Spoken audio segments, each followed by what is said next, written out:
الحمد للہ اشهد ان لا الہ الا اللہ وحدہ لا شریک لہ واشهد ان محمدا عبدہ ورسولہ اما بعد فان خیر الحدیث کتاب اللہ وخیر الهدی هدی محمد صلی اللہ علیہ وسلم وشر الامور محدثاتها وکل محدثۃ بدعہ وکل بدعۃ ضلالہ وکل ضلالۃ فی النار۔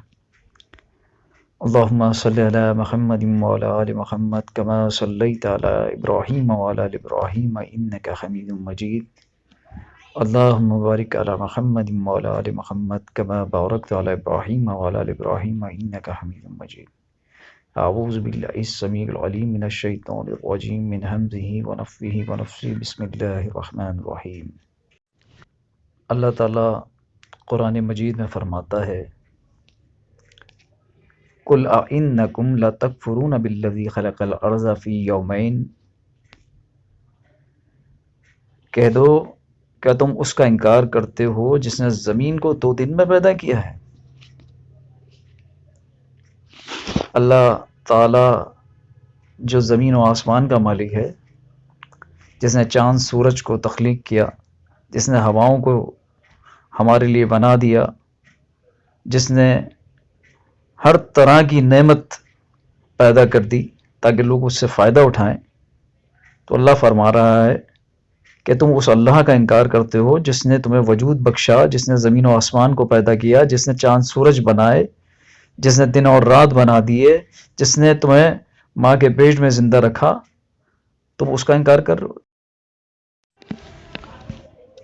آپ لوگ، ہم میں جتنے بھی لوگ ہیں اس وقت زمین پر، ذرا سوچئے کہ اللہ نے ہمیں پیدا کیا ہے اور ہم اللہ کے ساتھ کتنے وفادار ہیں۔ جس کا ہم کھا رہے ہیں، جس کا ہم پی رہے ہیں، اسی کے ساتھ بے وفائی کر رہے ہیں۔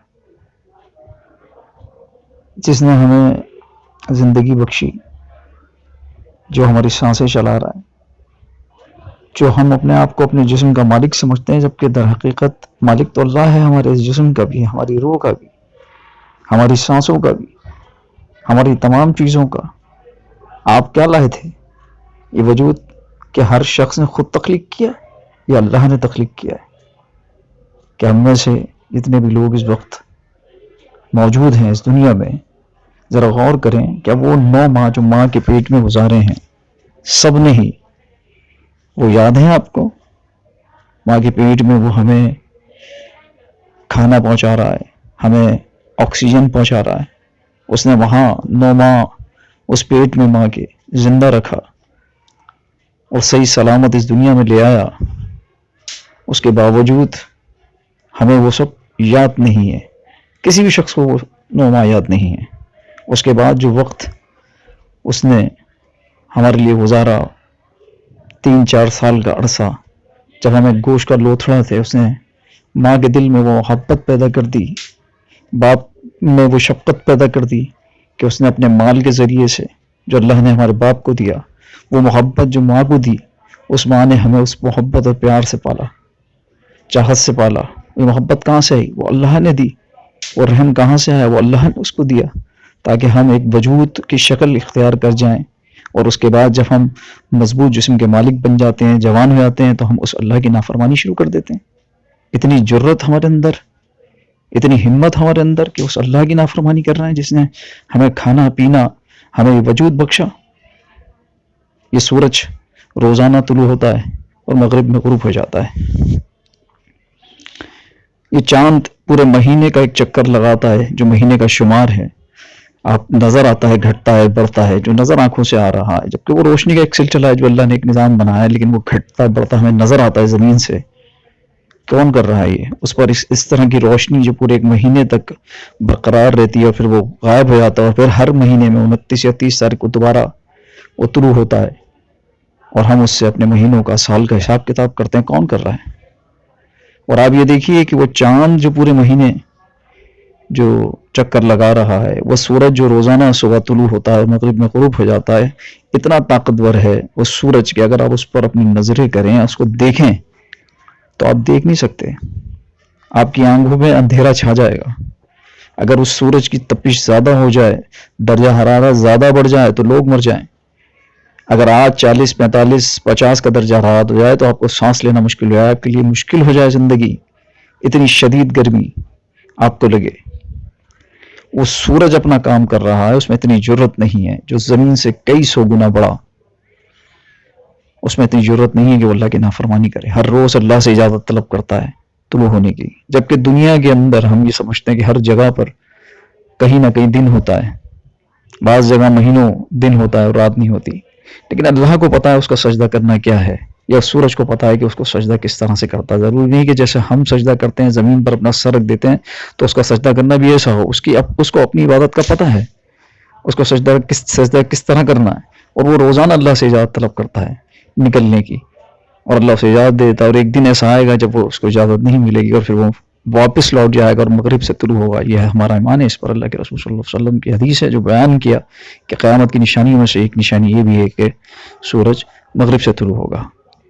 تو اتنی طاقتور چیزیں جو آپ دیکھ رہے ہیں، سمندر جس کا ایک حدود ہے وہ اپنی حدود سے آگے نہیں نکلتا، جہاں تک اس کو بڑھنے کی اجازت ہے وہاں تک بڑھتا ہے، اور جہاں تک اسے گھٹنے کی اجازت ہے وہاں تک گھٹتا ہے.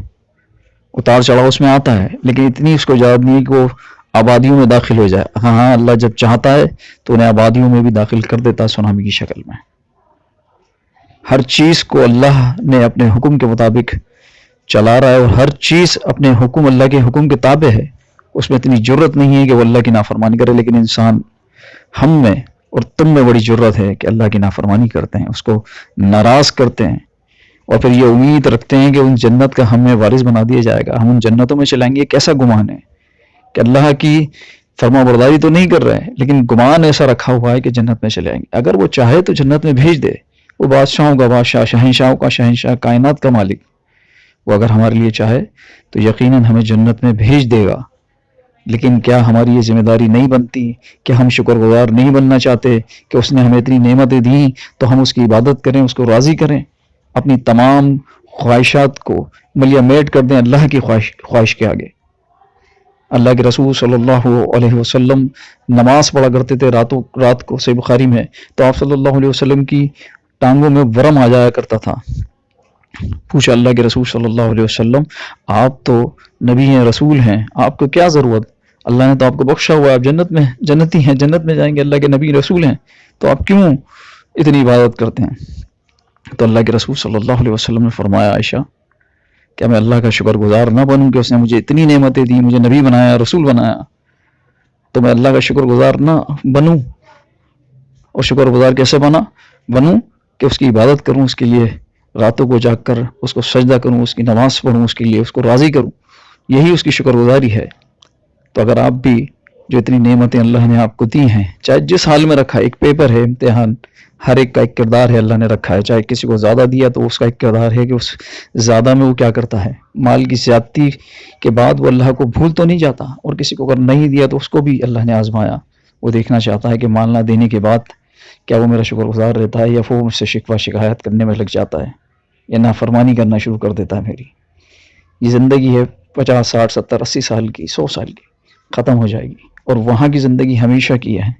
تو شکر گزاری کیا ہے اللہ کی کہ آپ اللہ کی عبادت کر کر اللہ کا شکر گزار بندے بن جائیں، اور اللہ کا ذکر کریں صبح اور شام، اللہ کو ہر وقت یاد رکھیں، تمام کام اللہ کے احکامات کے مطابق کریں اپنی زندگی کے، وہ سب عبادت اللہ تعالیٰ بنا دے گا. تو میرے بھائیوں، اس پر غور و فکر کیجئے تاکہ اللہ ہماری آخرت کو بہتر کرے. اقول قولی ھذا ولکم استغفر اللہ.